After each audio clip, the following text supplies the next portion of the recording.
कसे आहात मंडळी? मी पद्मजा पद्माकर तारे. तुम्हाला पिठोरी अमावस्या म्हणजे काय हे मी आज छोट्या गोष्टी रूपाने सांगणार आहे. भाद्रपद अमावस्या ही पिठोरी अमावस्या म्हणून ओळखली जाते. हां, तुम्हाला मुलांना प्रश्न पडला असेल पिठोरी अमावस्या म्हणजे काय? तर आपली भारतीय संस्कृती ही शेतीप्रधान संस्कृती आहे आणि तिच्यात बैलांना फार महत्त्व दिलेलं आहे.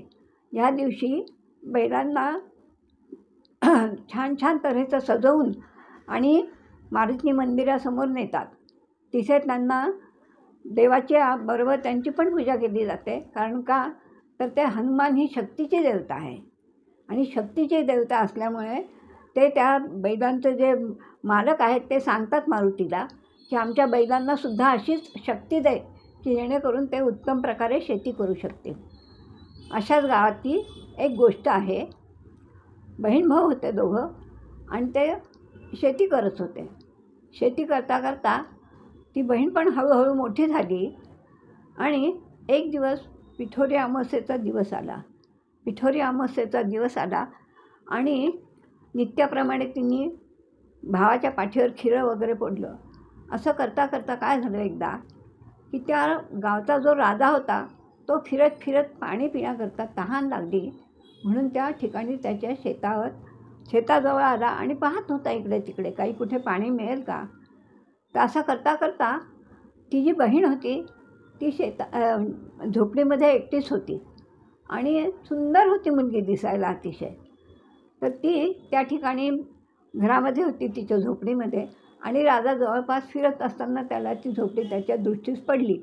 त्याला विचारलं इथे आपल्याला पाणी मिळेल म्हणून तो तिथे गेला आणि त्यांनी विचारलं कोणी आहे का झोपडीत.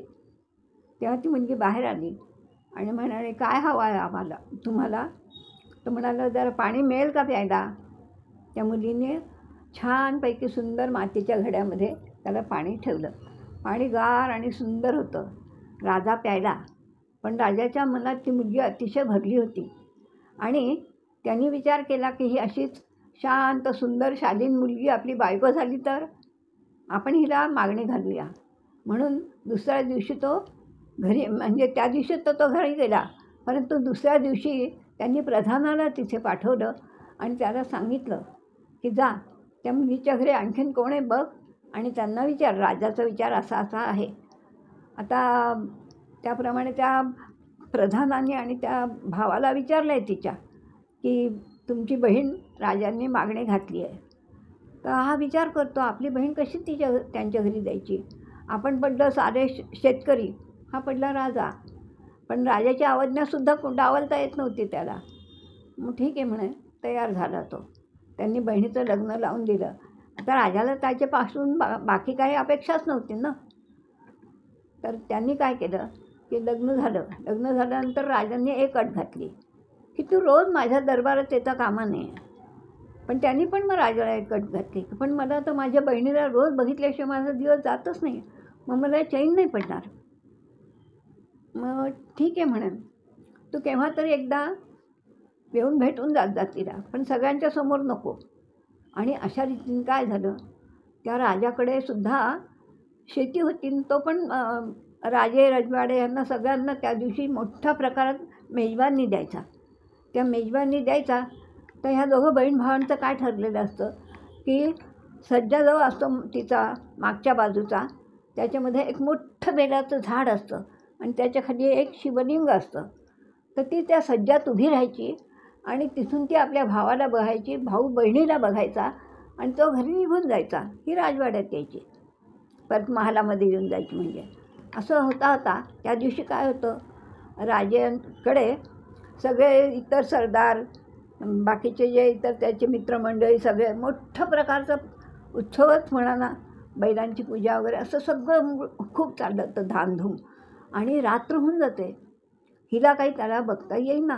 हिचा जीव तळमळ होत होता पण ती काही करूच शकत नव्हती त्या दिवशी, इतकी त्याच्याकडे गडबड होती. आणि असं झालं असताना तो भाऊ मात्र काय असतो तो आपला वाट बघत असतो आणि तेवढ्यात काय होतं त्या बेलाच्या झाडाच्या जवळ उभा असल्याने तिथे एक सर्प येतो आणि त्याला दंश करतो. तर तो हिरवा निळा होऊन पडलेला असतो तिथे त्या ठिकाणी. आणि हिचं सगळं काम कार्यक्रम सगळं आटोपतात. पण घालायच्या आधी तोंडामध्ये मुखामध्ये ती म्हणते माझा भाऊने आज खाल्लं नसेल काही भावानी, असं म्हणून ती त्या ठिकाणी त्याला बघायला येते आणि एकटीच आलेली असते त्या. तर भरपूर झाडी असतात, त्यात बेलाचं प्रचंड झाड पण असतं तिथेच आणि त्या झाडावरतीच म्हणे हा सापडेल आपल्याला तिथे, म्हणून ती येते आणि काय होतं, जवळच तिथे एक शिवलिंग पण असतं आणि बघते तर काय, भाऊ हिरवा निळा होऊन पडलेला असतो, मेलेला असतो, थंडगार झालेला. तिच्या डोळ्याला धारा लागतात. ती म्हणते परमेश्वरा काय असं तू केलं, मी काय तुझं वाईट केलं होतं, असं म्हणून ती काय करायची,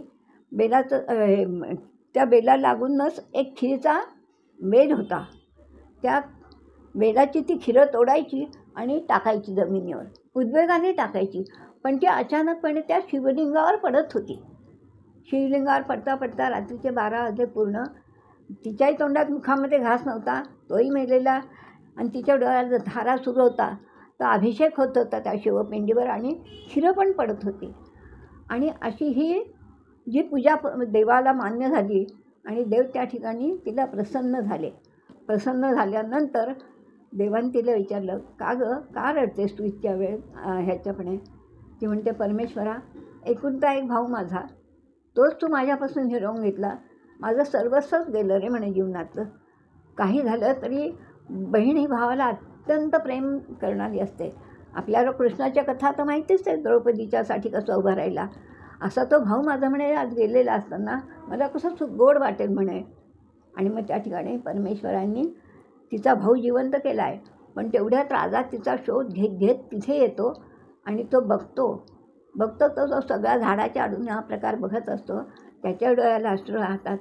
ते बहीण भाऊ एकमेकांना घट्ट मिठी मारतात आणि मग नंतर मग राजा म्हणतो की आजपासून तुला हे असं काही करायची गरज नाही, तू राजरोजपणे राजवाड्यात येत जा आणि तुम्ही दोघं बहीण भाऊ भेटत जा एकमेकांना. अशी ही भारतीय संस्कृती आहे.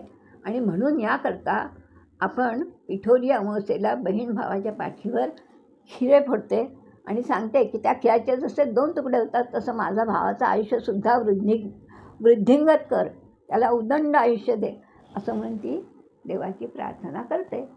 बघा बरं, तुम्हाला आवडली काही गोष्ट, म्हणून एकमेकांवरती प्रेम करायला शिका.